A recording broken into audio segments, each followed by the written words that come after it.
Good evening. You are listening live to the Xtreme Movie Show. I'm your host, Rob, broadcasting to you from the Pineless Palace. I am in the Xtreme Studios just west of Orlando, Florida, and I have from South Central Florida, the young 20-something Professor Pixel. And tonight we are continuing our Columbo television TV show review, a first watch with both of us, and now we are currently on Season 3, Episode 3. Pixel, this one is called A Candidate for Crime. And one thing that we've always said with Columbos is they always have powerhouse figures in them, and they're usually the upper society ones. So it's only fitting that eventually we would have a politician of sorts. We keep going back to Leonard Nimoy as a doctor who's just an evil bastard. But what does everybody hate more than anything else besides doctors, lawyers, and used car salesmen? Yes, ladies and gentlemen, that would be a politician. And this one, I will simply say this, Pixel. This episode left me very disappointed with some very key things. We have a very weak woman in here, which we've never had before. I'm used to the women being strong in some particular form or nuance with the writing. They do Columbo out of order a little bit with how we're used to seeing things. And while the actor does a great job of Mr. Nelson Hayward, the politician, and I think he's fabulous in the role, I fucking hate him so much, and it's beyond that he's just got a punchable face kind of thing. I think he's overacting the whole time, and there's zero nuance to him. And I thought he could have been a bit more subtle, aka Robert Culp or some other ones, as the episode went on there too. I have no issues with what they're trying to do, but to me, this just one left me a little hot at the end. What's your initial take, sir? Oh no, I love this. Well, I think the performance is really good. I do love Jackie Cooper going ahead and giving us our very punchable politician. But that's on top of the fact that he's a murderer. I also enjoy Columbo in this episode a lot. I mean, we do get a little quirky scene with him in this one, which you might see as akin to the random dog he had a season and a half ago and all that. But I thought it was fun where he's in his old car and he pulls up. But we'll get to that. Let's go ahead and start talking about the crime that this candidate is committing. He had a very, very proficient, very, very professional person that gets whacked in here, and that, of course, is his campaign manager. Yep, Harry Stone. And yeah, because his campaign manager pretty much owns his ass, because he knows how to get him elected. He knows all that he needs to do. Okay, you got to cut this out. Oh, you're having a fling with your wife's secretary. You got to end that. You're done. And apparently this is all just a little too much for Nelson, who decides, okay, well, I have a plot. He has news reported that somebody is sending death threats to him. So to go ahead and hide away, go ahead and just give the slip, so that way he can break it off with the secretary. It's not for that. He switches coats with his campaign manager and has him drive his car back to his beach house to take a cab from there. So that way the police guard will go ahead and try to follow him. Something like that. Give the slip. It's a little convoluted. But that's not actually the plan. Nelson rushes to the house, waits for him to go ahead and get out, light flicks on, he has a gun ready, and Harry Stone is stone cold. What'd you think of Harry Stone, though? No, your assessment of him was absolutely correct. This guy is kind of an asshole, but he's right. He's an asshole who's right, you know? No, you don't like No, it? no, I agree. I was going, wow, a candidate that actually has some guts where he's going to kill somebody. That's what I meant. That's what threw me off. Like, oh, I see. I understand what he's trying to do and how he's going about doing it. It's just it doesn't fit that somebody would have the balls to do that. You know what I'm saying? The little teaser, we don't talk about it a lot. The little teasers that they started in the second season, where they go ahead and show just a couple clips from the episode. Mm-hmm. The one for this one totally fooled me. So after he goes ahead and kills the guy, he puts on a wait, how did he whack him? A gun with a silencer. Bam! Not too creative though, really. No, but this is on purpose. He goes ahead, he shoots him, he puts on this flimsy and breaks it at 9:20 exactly. And then he takes his drive, goes back to his own, not his beach house, his real house, where his wife is inside. It's dark, it's dim, she's not wearing a bra. That's typical 70s fear. I mean, let's be honest. I mean, that shouldn't be offensive to anybody. I didn't say it's offensive. But she, okay, go ahead. I'll got something to say about her. No, I was just saying it's something you notice. And it's in the dark. He's lurking all around, and suddenly he's sneaking up behind her. She's calling out for the maid. The maid's not answering. What is going on? His hands reach and cover her eyes. Open, surprise! It's a surprise party for her birthday. Obviously, he doesn't give a shit about his wife. But he wants to go ahead and keep the marriage going because that's good for his career. And she goes ahead, she plays along, and he's going ahead, putting on the charm with all the friends, but he does excuse himself for a moment to get a present, and which is just grabbing a drink. But he goes ahead and places a call.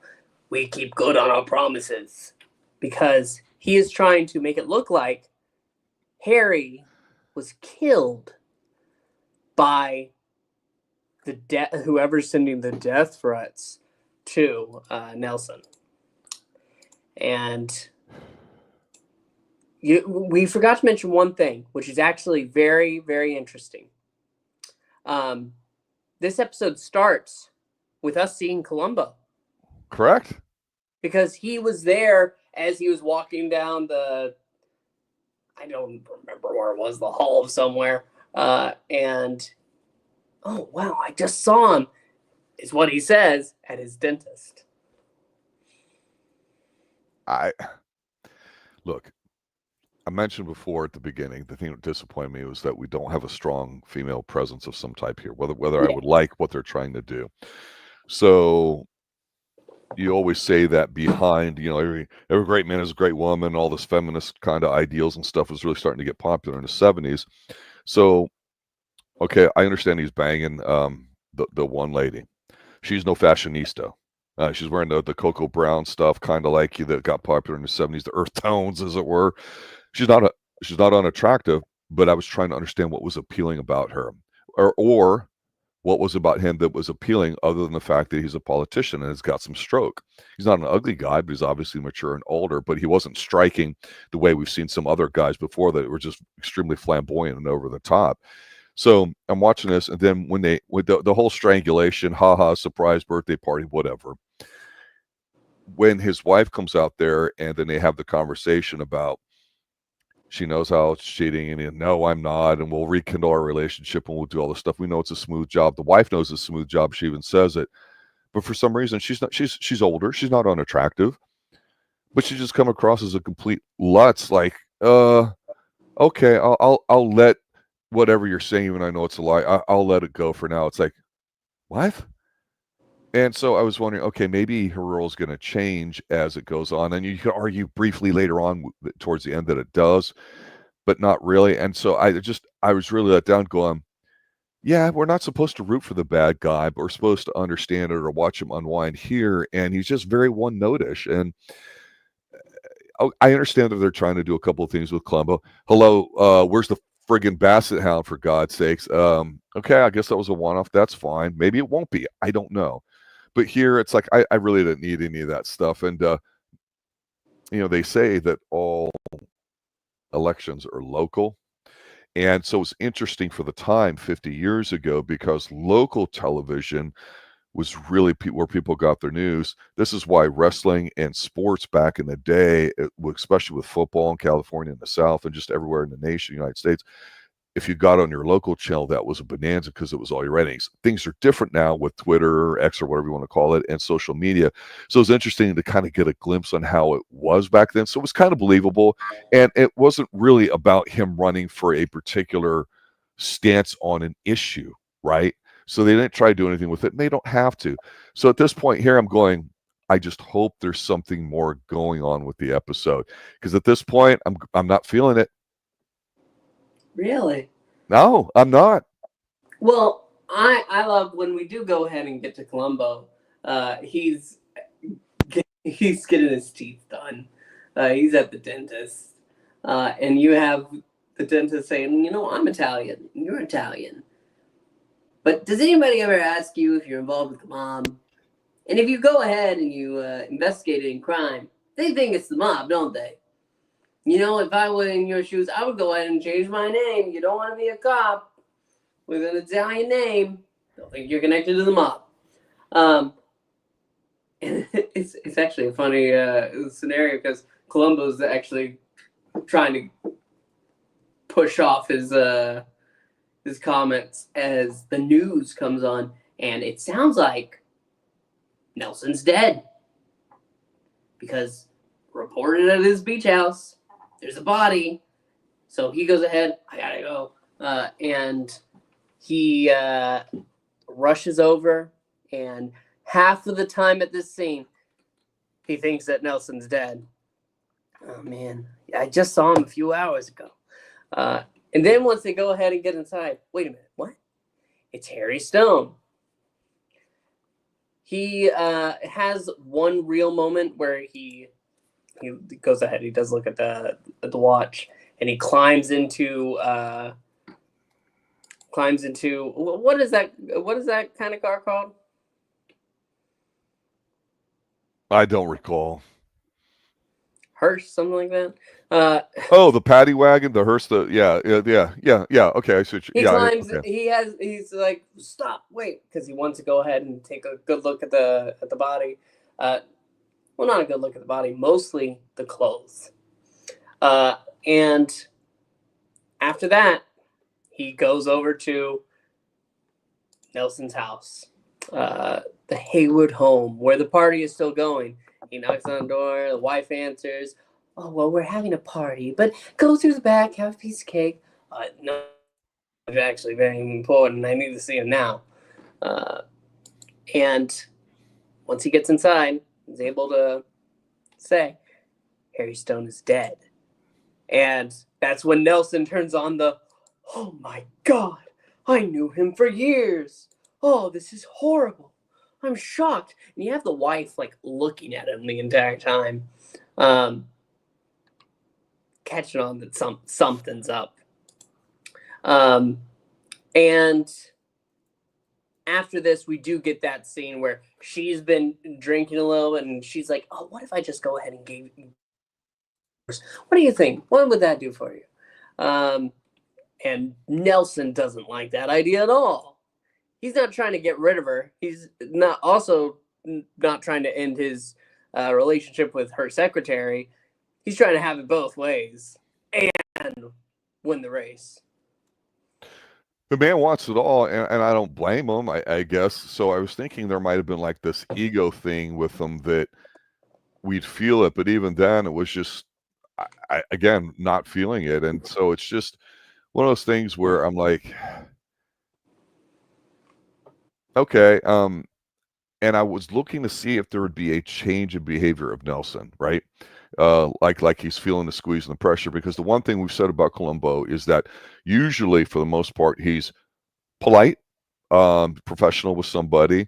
He usually distracts them by showing what appears to be a legitimate interest in whatever that professional's background should be, like we talked about with the liquid filth, with the wine or other things there too. And that usually appeals to the ego of the person that we're talking about, because what's the number one thing people talk about the most? Themselves. You ask them an open-ended question, let them talk. They're giving information. If you're smart enough to listen, you just repeat back something they've said and you let it do it. It's just that here he kind of lets the guy talk a little bit more, and we get a little bit of it, but it's not that sharp, witty back and forth where the bad guy is so smart he wants to let Columbo know he could shut him down at any time.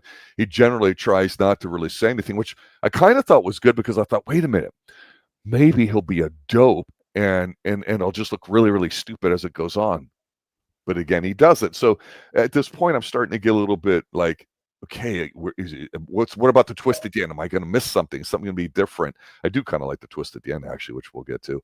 But I just, again, very disappointed in his wife and all of it, because at this particular point, what is she going to end up doing? Is she going to turn on him? Is she going to help him out? Is she going to be involved in some way? Right now, there's not a particular hint. At least there wasn't to me. I mean, I don't know. Maybe I'm. Yeah, your points are valid, but It's just a different perspective. Yeah, I just don't care. Well, you're not supposed to. Yeah, I mean, you're supposed to, right? That's not what I'm coming to the episode for. What I'm coming to the episode for is the first thing that Columbo notices when he goes ahead and he comes into the office. Mm-hmm. There's a new suit. It's not a suit, sir. It's a sports coat. Correct. What materials made? This was actually kind of cool. What material was it, sir? Camel hair. So soft. Because wool breathes very well, and what's most important, not only with wool being flexible, especially in a man's suit, it takes dye when pressed extremely well and holds the colors. But of course, you would get cheap polyester knockoffs in the 70s because you're starting to have runaway inflation. And since you're from Central Florida, sir, I will just throw this little tidbit at you. I think 73 was when this aired. Was around that time, the last public appearance of Richard Nixon, or at least giving something, was a speech, if I recall correctly, at the University of Central Florida, your Golden Knights, whatever the hell they call themselves these days too, before he actually resigned and Ford took over, or whatever the situation was. So yeah, let me ask you about this whole thing with the camel thing. This was kind of cool. I liked it. I admit I try to pay attention to the food and fashion of the show because I like it. Now, for him, his suit actually is fine for what it is, but it's horrific in that it's got that plaid stuff nobody paid attention to. But while he's checking out the suit, there's this gorgeous woman behind, in a black skirt, and there's this lady with this amazing afro. And I thought, wait a minute, maybe there's going to be something about the fact that he's got a mostly female-dominated staff instead of, the fact that he had a male there. I thought, okay, are they going to go somewhere with that? And they don't. Because it's obviously, and this to me, what I thought was really kind of bad writing, or very obvious to anybody that's, over 12 years old. The appointment girl walks in there, and so they do a little kissy poo, and he bullshit talks her and all that. I'm like, I get that you might be attracted to a powerful position and all that, but boy, you're acting like you're 12 years old, really naive, like not even high school. It's like junior high school, like how dumb she is. And I'm like, you gotta be fucking kidding me. Can everybody not see what the hell is going on here? And Columbo's just walking back and forth looking at stuff, and he's so gregarious with listening to the news, like you say, right at the dentist and on the radio and the TV, because it's only a couple of days or a day or two before this happens. And the fact that, some would-be assassins putting out the hit on, only going to drive into being polls. I'm looking at, the parallels with the current thing where Trump allegedly was, assassinated twice, or the attempt was, how it may, some people think, led to him being leading in the polls. That's not what we're really talking about here, but it is a thing. But you see Columbo very much looking at the jacket when he invites him in to talk to him. So to me, that's when the back and forth really start. Yeah, because when he goes ahead and he comes into the office, we haven't seen this yet. I did like this, the drawing board. Yeah, he used the back of the book. Can I use this? Yeah, go ahead. And he pulls it up, and he's explaining, well, the driveway is too narrow. If he was going ahead and just pulling up and shooting, it doesn't make any sense. And you have Hayward saying, you're telling me that there is no way. What if he came up he goes over to the drawing board? He could come here, Columbo. And then he goes, it's possible. It's possible. Not very likely, but possible. I'm watching this going, what the hell am I watching? No, but I did like it because honestly, you would see like a murder board or a storyboard, something out there if you're investigating something, right? With the old pictures, pins up, and the pieces of yarn and all that. I mean, that's so overused today, but back then I'm like, hey, that is kind of cool. That's a great visual to show people how you're doing it. Because again, and this is writing, while I might not have preferred or liked some of it, Columbo did make the mention a few minutes earlier, looking around that, oh, see that street light? Yeah, I remember as kids we used to throw rocks and break them. So, and they plant that so he can say it here. You know what I'm saying? It's kind of obvious if you're listening to when he just makes what seems to be a expression or something relating back to, in my good old days or whatever. That's when that's going to something that's going to come back later in the episode. We've seen that several times, but I want to put that out there because I think this is probably the first time I've officially said, yeah, there you go again. Yeah. Eventually, though, we do have. I'm sorry, I got distracted because I realized all of his posters say his own man, but in all this time he really hasn't been. Of course, yeah. So that I missed last night, late at night after work. But he goes ahead and. I'm trying to remember what exactly Columbo says as he's leaving, because he does a double one more thing, because he one more things and then he's almost out the door and he's like, actually one more thing. Okay, come in, close the door, Columbo.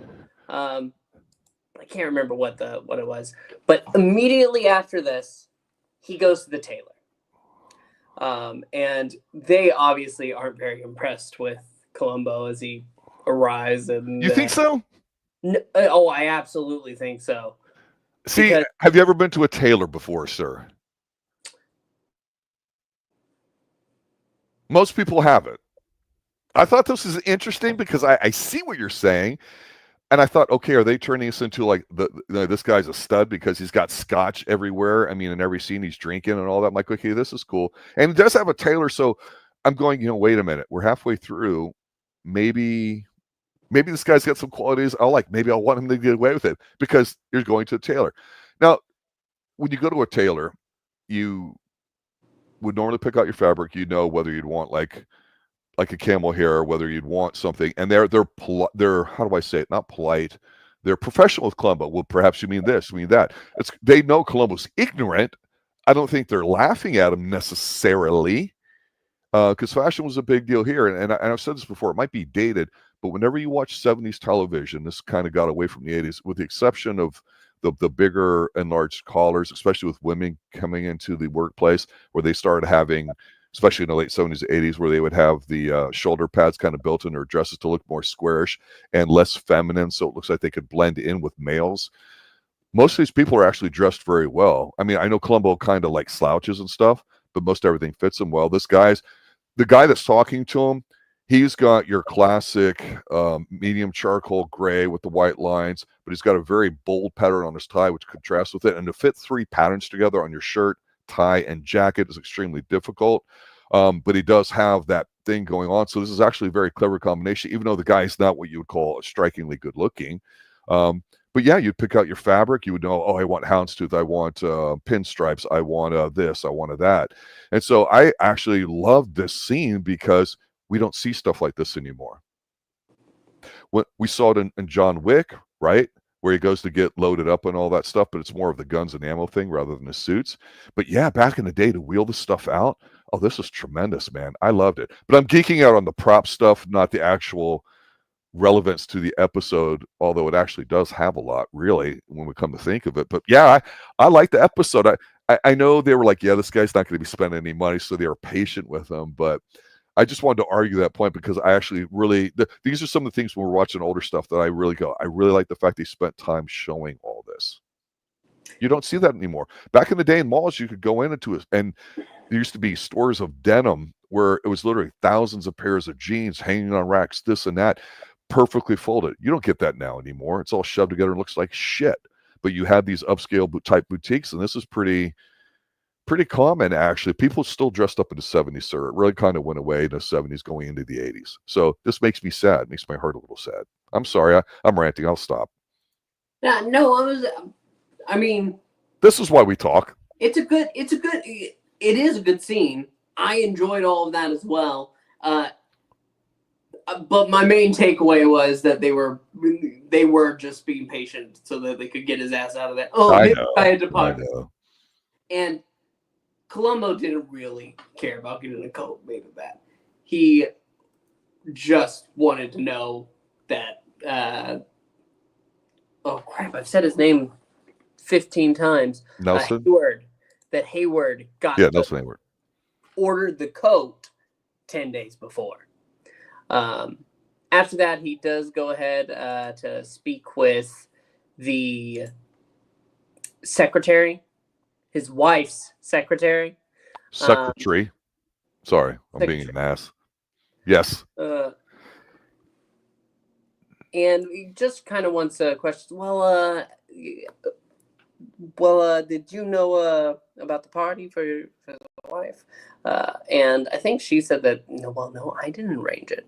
Oh, well, I talked to his secretary, and no, she didn't know about it either. And I find it a little hard to believe that a man as busy as Hayward is planning his own parties. But she pretty much just pushes aside. Well, I know nothing. I can't really help. There is a little line in there that, I understand how he attracted to him as a candidate, of course. But you can see it more. You can see it. And after this is his scene with the police in his broken down car. Let's pause right there because I'm flummoxed by it scene. I have no idea why it's there. It's really fucking stupid. It adds nothing to it that I can recall. This scene I thought that you just mentioned, I actually thought was, I had told you at the beginning I felt this was going nowhere, and I actually thought in the past several minutes here from him grilling him with the scotch board, the drawing board on the top of the scotch desk and all that, talking about his jacket, talking about his car, which was like a main hint to me. That was almost like a red herring, as we'll find out later. But the whole thing with going and talking about to the tailors with the material and all that kind of stuff. What I liked about the follow-up here is, he's talking to the ladies and he's like trying to figure out how this man's style was. So again, back in the 60s and 70s, and things are different now. You did not go out and buy 50 pairs of Nikes, or 50 pairs of this, that, or whatever, where it was consumable and throwaway. Everything was still, for the most part, clothes-wise, produced and manufactured in the United States, generally speaking. And so if you had a pair of dress shoes, they're very good, very durable. You would have the soles rehealed on them, and they would last you. You still had shoe shine men. Those were dying breed back when I did some time in finance 20 years ago. And so you don't see those things anymore because of the nature of our consumption society here in the United States. And to find out his sense of style is important because typically you would no matter what your skin tone was as a Caucasian individual, you had certain color patterns and stuff, and fit's number one, and then the color pattern, whatever comes into play. And of course, your hair is really important, not touching anything, not having facial hair, generally speaking.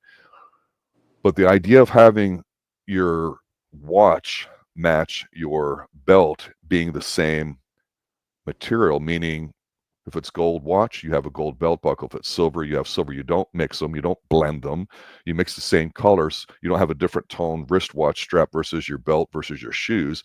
And again, it's not flashy, but the purpose of clothes is so people don't see your clothes. It's so they go straight to your face. And that's the whole point in doing business, is that you're dealing with a personality. And I think that's one of the things we never talk about too much when it comes to television shows and communication with people, because there's an inherent beauty of people and also the functionality of what happens in clothes being a tool. That was a huge, big time concept in the 70s, especially as we mentioned before when Columbo went to the fat farm, about how people were really trying to take fitness seriously and all that. That was a massive thing going from the 60s and 70s, was a self-improvement thing. And here to find out, wait a minute, this guy's watch, why the hell would he have a cheap ass watch? His stuff's good shit. It's durable. It's quality. He has to rely on his appearance and presenting himself as professional 24/7 because he's a politician and he's on television, which is a big deal. Some would say that's why Nixon had a bad time because you could see a sweat back when they had debates in black and white. So at this time, I'm going, I really like what they're doing here with the writing. So part of me was going, I take back everything I said at the beginning of this. I don't, but in my part, when I'm watching this, I'm going, okay, this is great. And then they throw these cops in here. There were inspections at the time, and there was an energy crisis getting ready to come aboard. I don't know why they put it in here, though. What the hell possible benefit did this have being in here, sir? Nothing. It's just a fun, quirky scene where half of his windshield wipers are missing. You're trying to make Columbo look like a slob, or you're trying to, you're not doing anything that elevates the character. So other than whatever type of humor maybe you've established with the character, why would you do this? After all, this is the same guy that had a great ending with the wine episode, and he's the same guy that a season or two ago slammed on a desk and yelled at somebody. And now we're spending a couple minutes on wiper inspections with two Humpty Dumpty cops. I don't get it. Unless it's filler and they trimmed it, I don't know. It baffles me, sir. I don't know. Well, he's asking for the directions too. Actually, you know what? That's part of it, right? He's asking for the directions for the beach house, and he's trying to do it. And we see him actually trying to kind of time it here a little bit. But I'm gonna stop ranting and let you continue.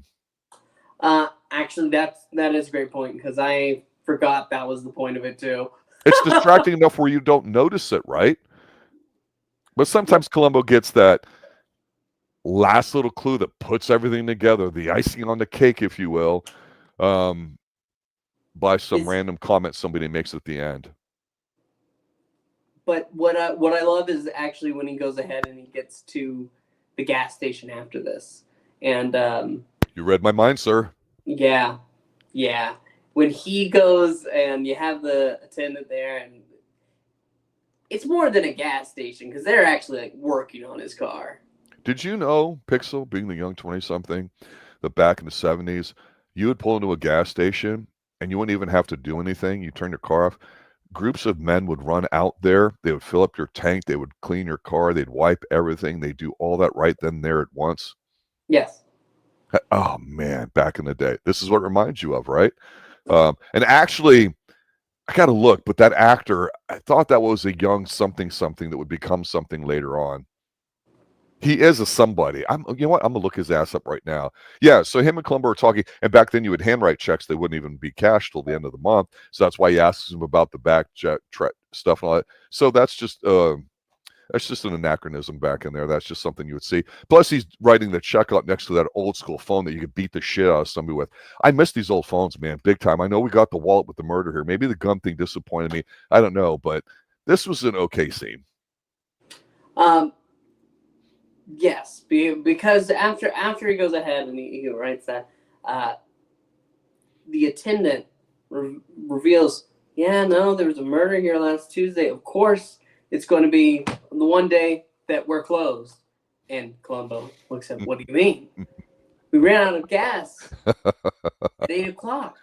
Shortages, rationing. Closed. Yeah. And then Columbo he's almost there. To the point that we cut back to Hayward. He's going through his house. He has people following him around because it's the day before the election, and he has one more like TV thing to film. But Columbo's there, and I was looking for the head of security. He's holding this box. Yeah. And he says, actually, if we could have a moment, I did want to go over something with you, something that was bothering me. And he stops and he like pushes the people away. Columbo, I want you to understand something. I know I'm seeming like I'm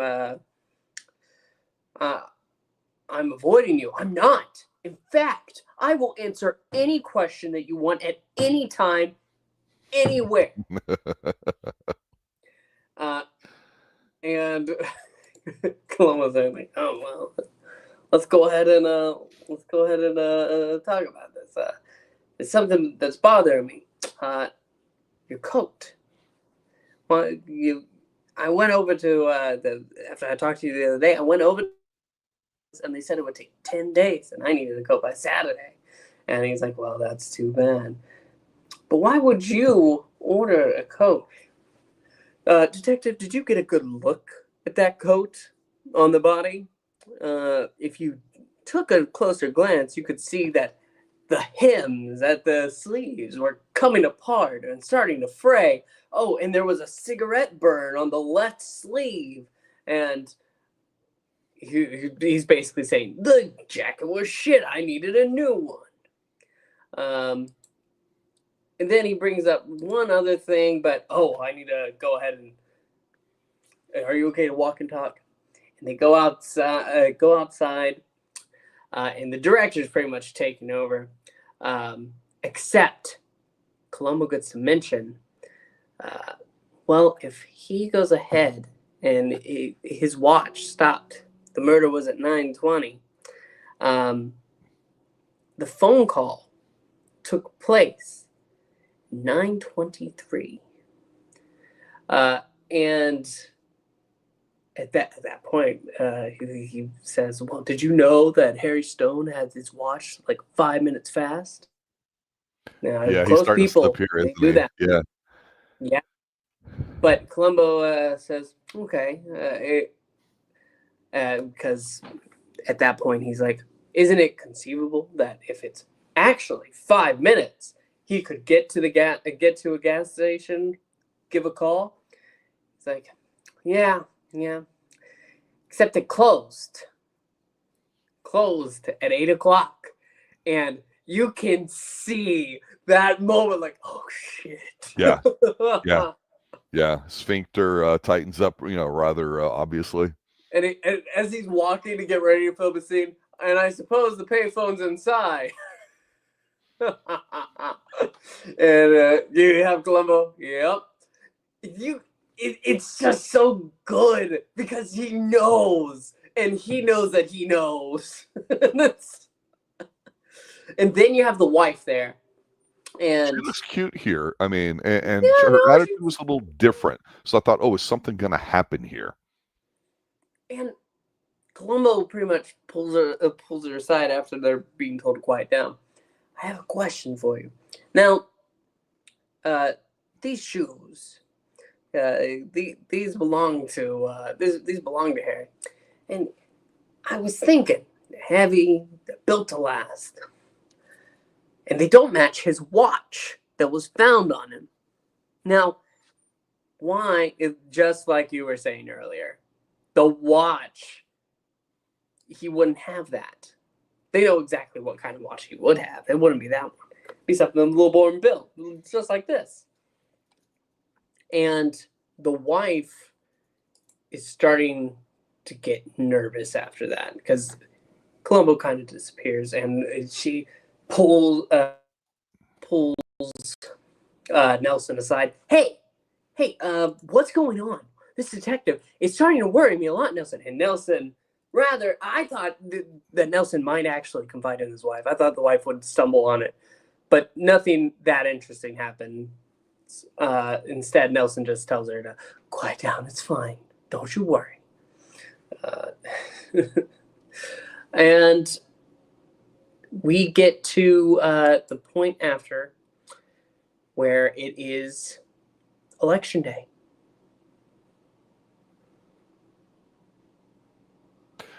I wondered how this was going to go down because it felt like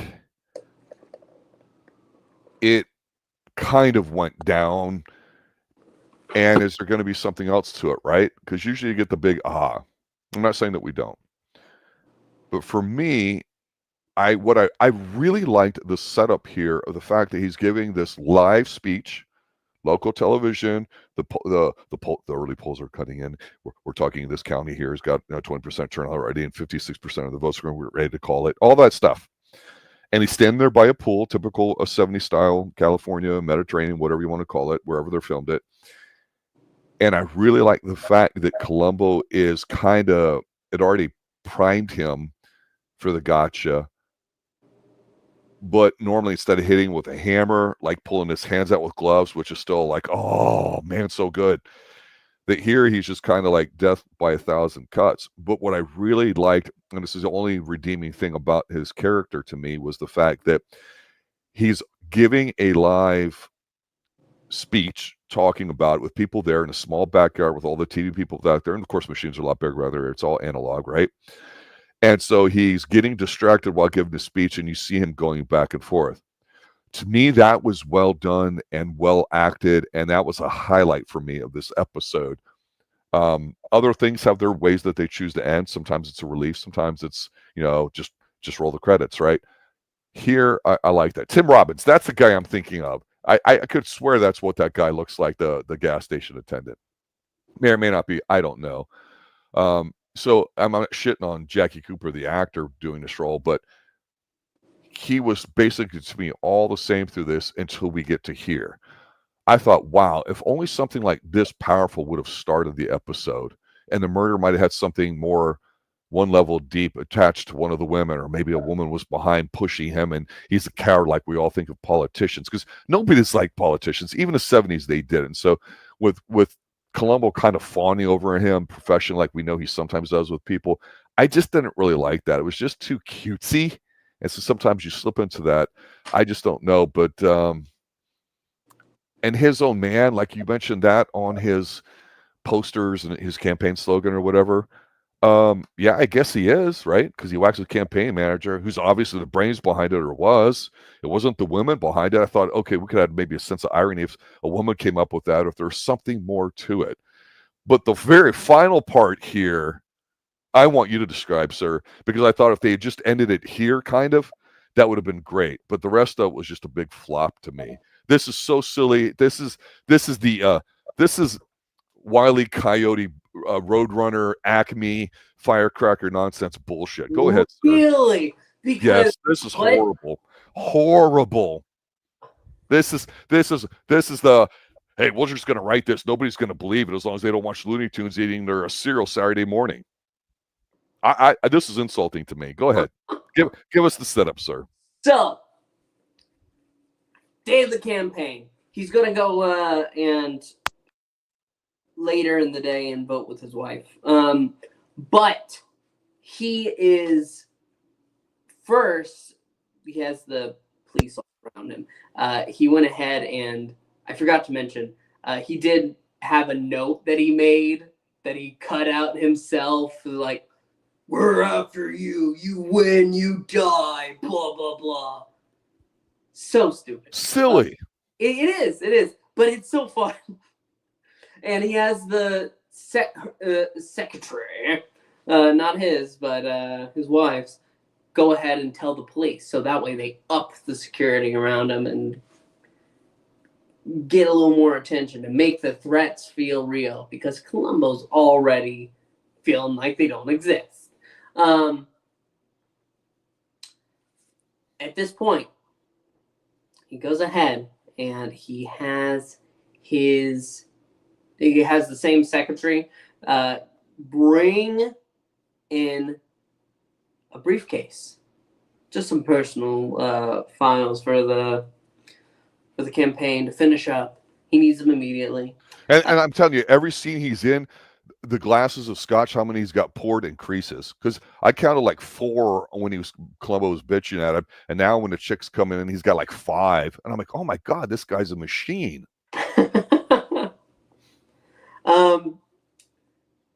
Columbo. She looked good in this white outfit though, with her hair kind of pulled up. Yeah, but she comes across as just whiny. I'd kill her if I were him. But anyway. Well, that's the thing. So when you said that about maybe a woman came up with it, he was the one who was saying, "No, I need her to Harry Stone," and Harry told him rightly, "No, shut up. I know what you need." What does he show her? What does he show her? Yeah, the stupid cutout, a threatening letter, and he basically just we already went over that. Well, he just. When I said earlier that she didn't, I don't see the reason for the attraction. I understand it, and that it does exist, or even just young older man, younger woman. That happens, okay. But the fact that he would talk to her and just make statements about how tough he's, whatever, and just assuming that she'd kind of go along with it and stuff, I'm like, this is so stupid. It's dumb. It's and his wife, when his wife started giving like speeches when they were campaigning together, voting together, I thought, oh, maybe she was an alcoholic herself, and maybe she's got a moment of clarity, and basically she's the brains behind the operation. I'm looking for something here, and it's so silly. And you bringing up the dumb letter thing, to me, dumb looking, was like, oh man, it was just. I'm sorry, I got triggered. Anyway. With the briefcase that was brought in, there's a gun hidden inside of it. There's like a fake wall. The police didn't inspect it all that much, but actually they didn't. But it's brought in before she is. He's like, okay, I have a personal call that I have to make. And he goes to the back, and he's in the room. And then he pulls out this gun with a silencer. He walks outside in the balcony, aims it in the window, and through the glass into the wall. It's quiet because of the silencer, so that way nobody will hear it. He then covers it up, and he goes with his wife, and Columbo gets another call letting him know that he's gone. Later that night, the polls are coming in, and things are hot.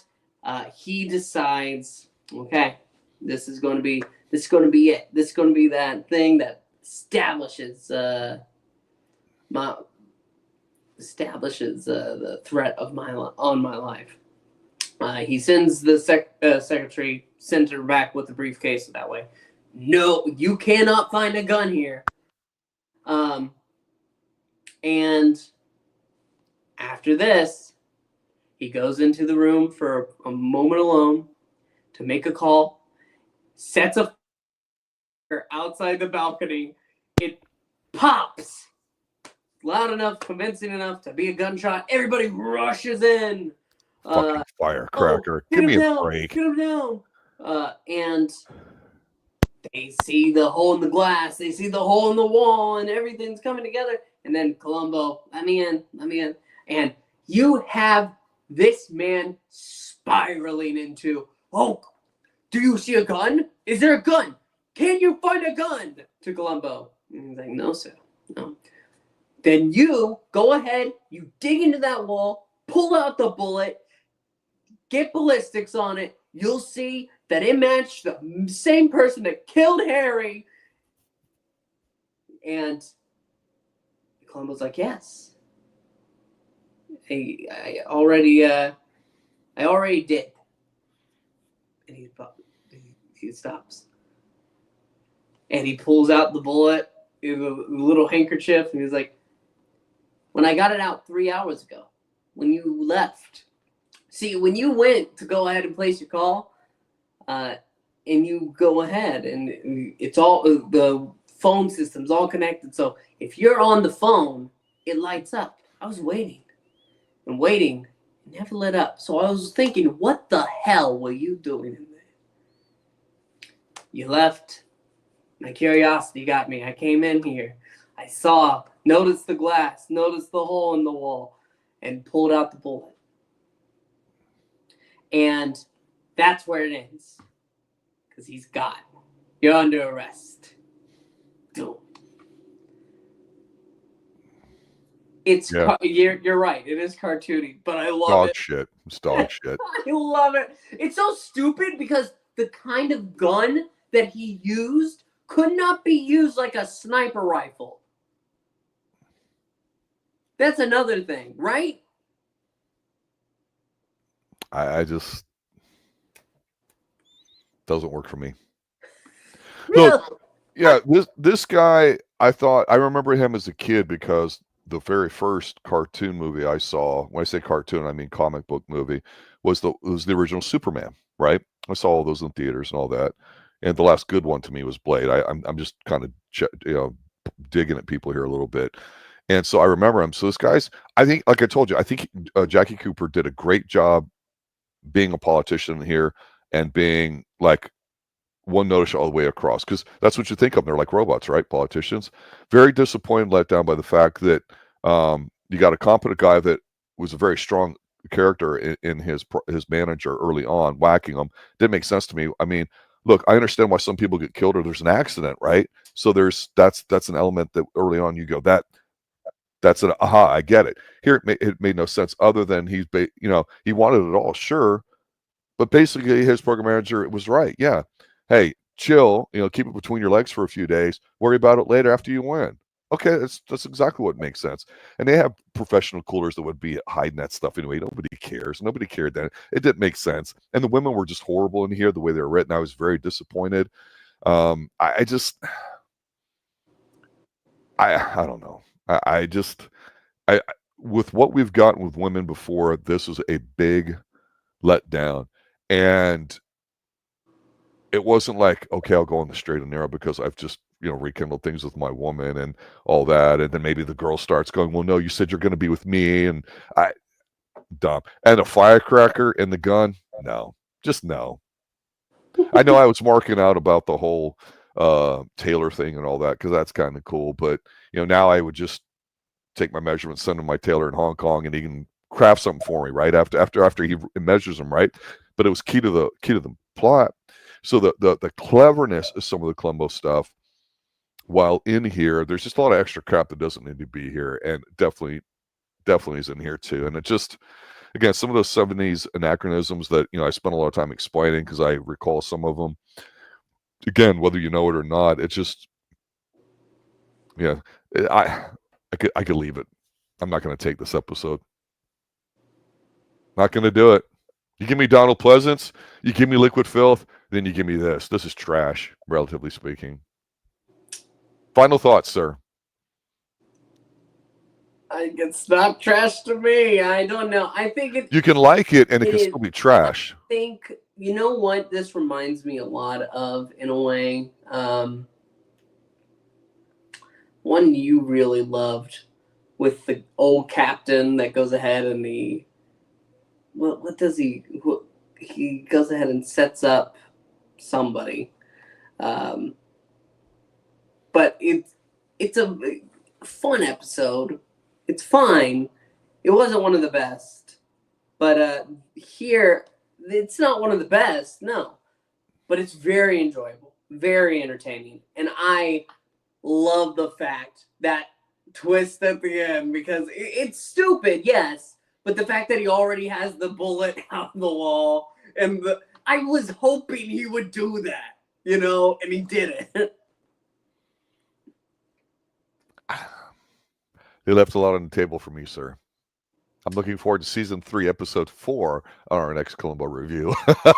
I'll just leave it at that. And we'll rank season 3 like we do with each of the seasons here and kind of see where it goes. So we definitely have a few more to pick from too. So, and they can't all be winners, but we've been spoiled, like I said, with so many great, and even if they're not necessarily great, but entertaining episodes, this just was not it for me. So yeah, that's why we do what we do here, just kind of talk it all out. So I want to thank you, Pixel, for setting it up and doing the deep dive as we go through and give our reactions for it. Again, something could be good, you can like it. Something can be trashy, you can like it, vice versa. And it's Columbo. I'll still take it over a lot of TV today. No doubt about that. So I think we would both agree on that. Everybody that's watching, listening, Rose, everybody in chat, thanks for that. I know somebody had chatted last week before. I wanted to mention how they talked about, some episodes are 75, some were 90. This must have been one of the longer ones because there's definitely filler with the dentist and maybe even the bungling cop thing. So I get it. And sometimes, a good edit really can make an episode, and that probably would have helped this one out a lot, at least for me personally. So thank you guys for watching, listening. As always, have a good night. Stay extreme. Good night now. This was Columbo. One more thing. Nah.